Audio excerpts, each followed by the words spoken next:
Hey guys, Cammie here, and I managed to get some toilet roll today. Welcome to round 6 of the Manufacturers' Cup at Autodrome Lago Maggiore, Centre 2, one of the reverse circuits. Not a circuit that I've actually raced at before. Got a couple hours practicing just before the race, that was it, but fortunately with the help of Purpy's Ghost it was enough to get me third on the grid. Really tight field as well, with A+, and even a couple S-ranked drivers.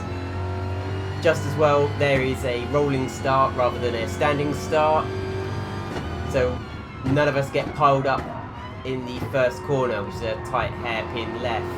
I just want to extend thanks as well to HTR Prototyp.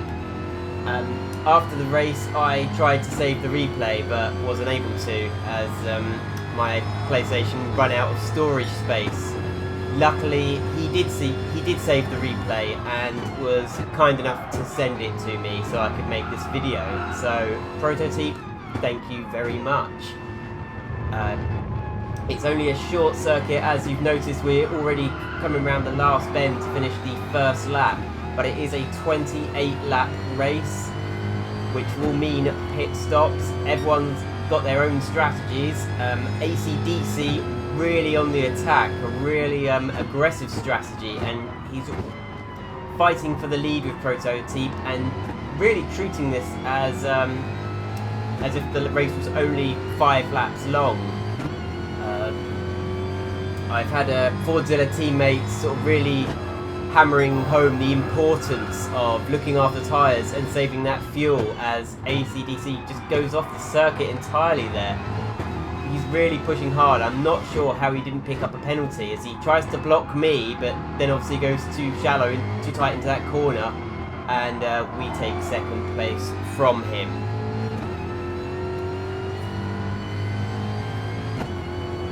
The plan was to save the fuel, save the tyres, and see if we can get through this race only making the one stop. I know most other drivers probably on 2-stop strategies. This is my second attempt at this race. The first attempt didn't go so well, but say with the manufacturers you get 5 attempts. The first one usually starts off at 4 o'clock UK time, and then they sort of go on till 10. AC/DC there, just taking a second place back. I don't resist too much. I'm not going to sort of wear down my tyres trying to defend. If he wants to wear his tyres down quickly, that's up to him. It does mean we can get the slipstream, save a little bit of fuel as well, and hopefully try to extend that gap from 4th place. As I'm recording this today, a few days, about a week later from the race actually, the Australian Formula 1 Grand Prix has just been cancelled due to the outbreak. All the YouTubers I've seen haven't been mentioning it by name for fear of being demonetised. This channel's not actually monetised anyway, being such a small channel, but I won't mention it anyway. I think we all know what it is. Fortunately, sort of being a freelance designer and animator and sort of doing esports rather than motorsports for real, well, the last year of my life has been fairly self-isolated anyway, but so that's just been the norm for me, but it hasn't disrupted my work. Fortunately, I'm still able to do animations, graphic designs from home. AC/DC in the Ferrari there, just weaving around a little bit, just trying to break the slipstream. Like, he must think I'm really on the attack. I'm not at the moment. I'm just happy to follow him as long as he doesn't slow me down too much. But Prototyp is getting away, and that is frustrating, because if I push harder to overtake him, I'm gonna guess he's gonna fight back. We move ahead 8 laps or so. I've just generally kept behind the Ferrari all that time. So we've probably got 66% fuel there. The right hand side tyres not looking too good, really wearing down, but say the Ferrari ahead, we've managed to pull out a distance at least from 4th place. But the Ferrari really running wide here, missing the apex. And he takes odd lines. He's been locking up several times actually through this race. I try to get a jump on him around the outside here, but that happened to me in the first race. I sort of got ran wide and pushed into that wall on the left there, and if you hit that, your car just comes to a dead stop. MLR has just pulled into the pits. He's on 61% fuel. That's probably about the same as what I'm running at the moment. It'd be really interesting to see the state of AC/DC's fuel and tyres, because he has been pushing very hard and he's not able to shake me.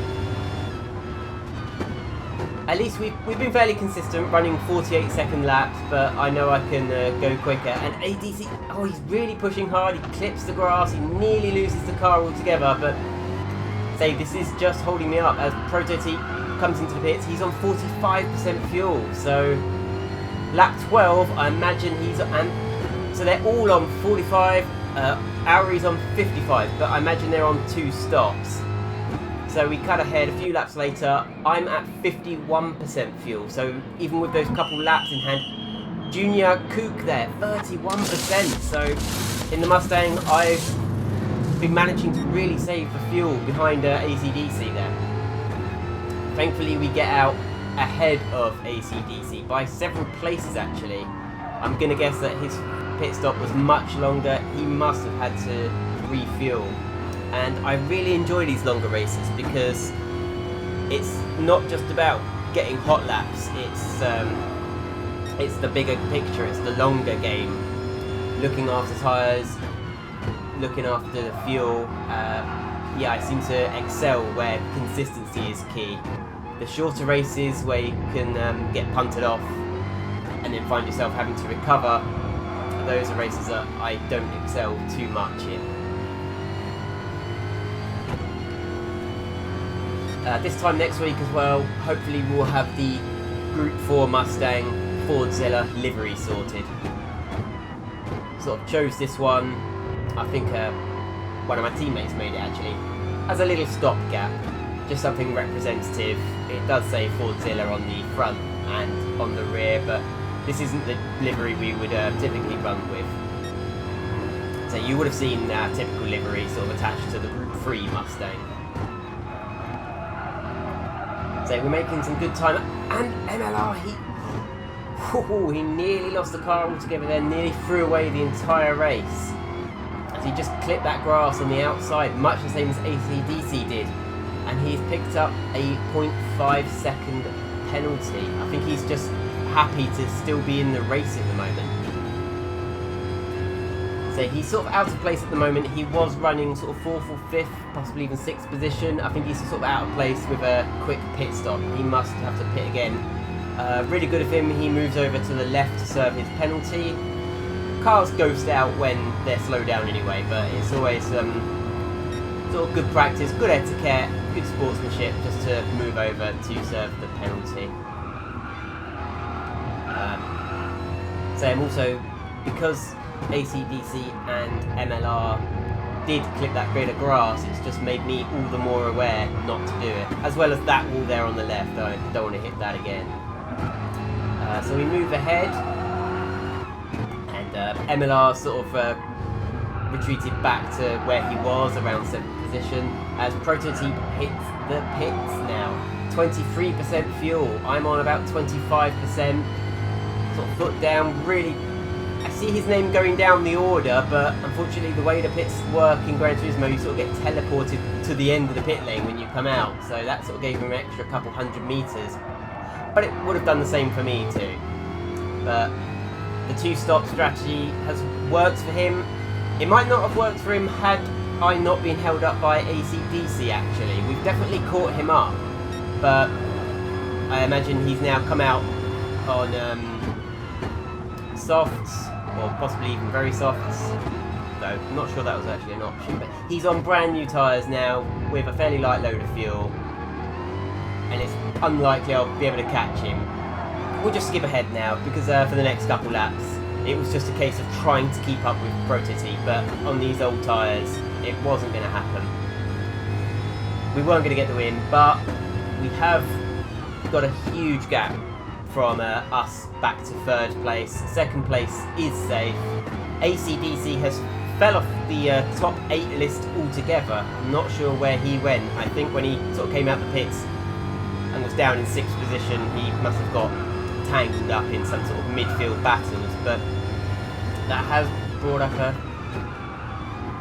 couple. There he is. AC/DC's just appeared. He is in 8th position, but that is a far cry from the 2nd place, the front row start he had.